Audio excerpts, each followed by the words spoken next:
30 years ago this started.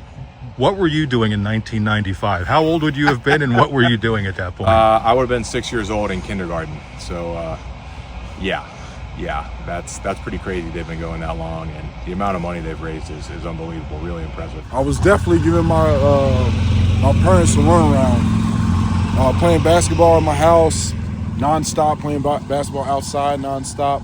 And actually, this year my little brother was born. It was in '95. So, yeah, man. At first, it was all just me, and next thing you know, and I'm a big brother. I was probably working a basketball camp somewhere on the East Coast 30 years ago. 8 years old, and I would have probably been rooting for Michael Jordan somewhere. You know, idolizing him and maybe Mike Tyson in Buster Douglas' hometown. 30 years ago, 1995, about 6. At this time, I imagine I was running around in some kind of park trying to shoot a basketball. Do something maybe I wasn't supposed to be doing, but some kind of physical activity, sports, playing in the neighborhood. Come and tell you where I was, maybe Harrisburg or Topeka, Kansas. I don't know. I'm gonna go with I was somewhere shooting a basketball. What were you doing 30 years ago? Not a thought. How old would you have been? Negative what? -5. So 95, I got married and consequently had 5 kids. I was getting ready for another season right there, right? Yeah, absolutely. Getting ready to defend our Rose Bowl, I guess, our Big Ten championship. So it seemed like 30 years ago, but it is. 1995. Wow, that was doesn't seem like 30 years ago. But yeah, I was getting ready for my last year of Penn State basketball. Looking forward to the opening of the Bryce Jordan Center, which was something we were all looking forward to. We had a great year. My oldest son was born that year, so great year, great memories. 30 years ago, this time of year, I wasn't born yet. How many years out were you? 4 years, so I'm 26 now. 95, I would have been 14 years old, full of myself, which things haven't really died yet. We're still hanging in there with some of that, but no, we knew we wanted to be a part of something like this, and it wasn't just, we didn't know anything about Coaches vs. Cancer, we didn't know anything about this community, but we knew what was big time, and like, this is it. So I think somewhere in there we knew we wanted to be here. So Bruce, I'm asking everybody what they were doing 30 years ago at this time. What were you doing 30 years ago at this time? I was in my office and I got a call from Jim Satlin, who I'm sure you remember. Yeah. He was a coach at Bonnie's and Duquesne, good buddy. He called and he said, hey, I'm taking a position with an organization called Coaches vs. Cancer, and we're trying to get universities and colleges involved to raise money to fight cancer.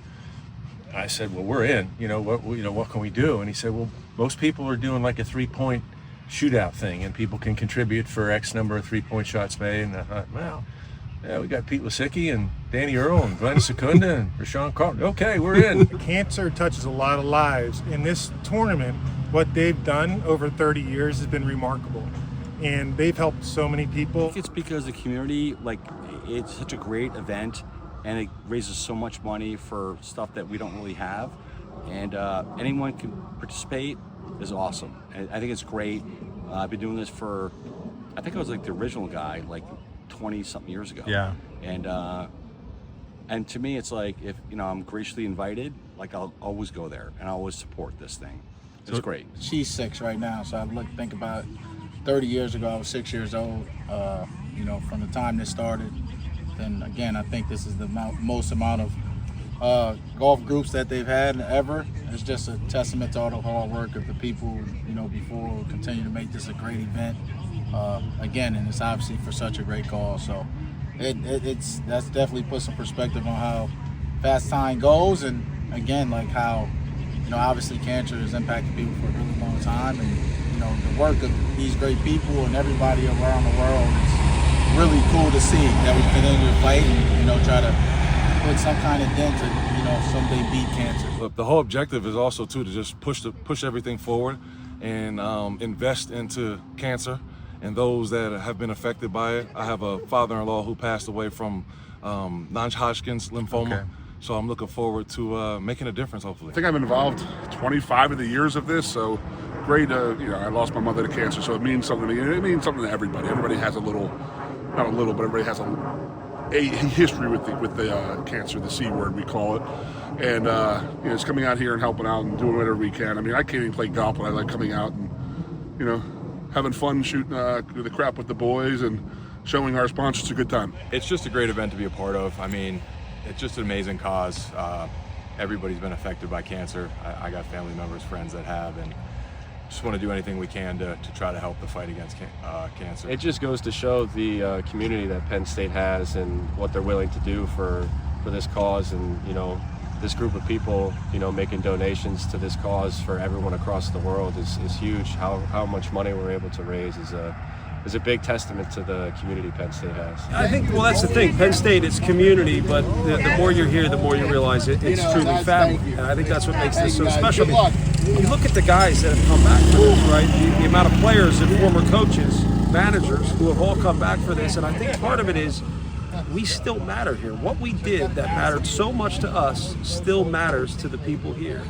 And that's what makes it feel like family. So to be a part of Coaches versus Cancer, which is something that is such a better and bigger legacy than anything that we accomplished or achieved here, it almost validates what we gave to this place, being a part of this. I've never been able to make the event because I've always been in season.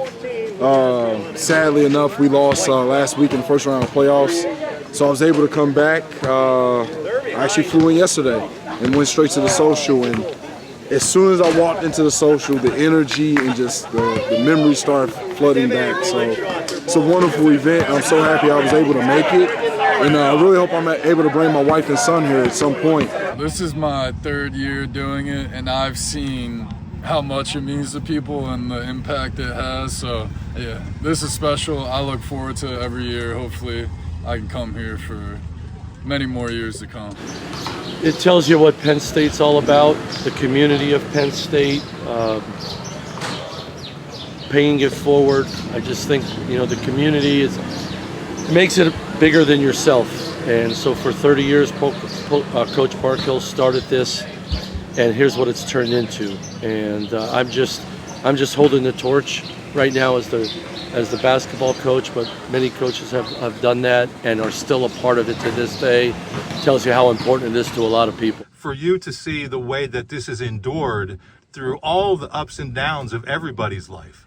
You know, Mark, I think it's a great point, and I think the big reason is it's a real reflection of the folks here in this community, and the fact that they, you know, through the ups and downs, you know, the family issues, whatever issues, they found a way to come back. Or if they couldn't one year, they came back the next year. But the folks here in town and like the folks on the committee just kept plugging. And you know, the neat thing is, it's not just a Penn State thing. You know, we get people from all different schools, all the coaches from other schools and athletes, and it's just obviously a great cause. And but I think it really is a testament to the folks in this community.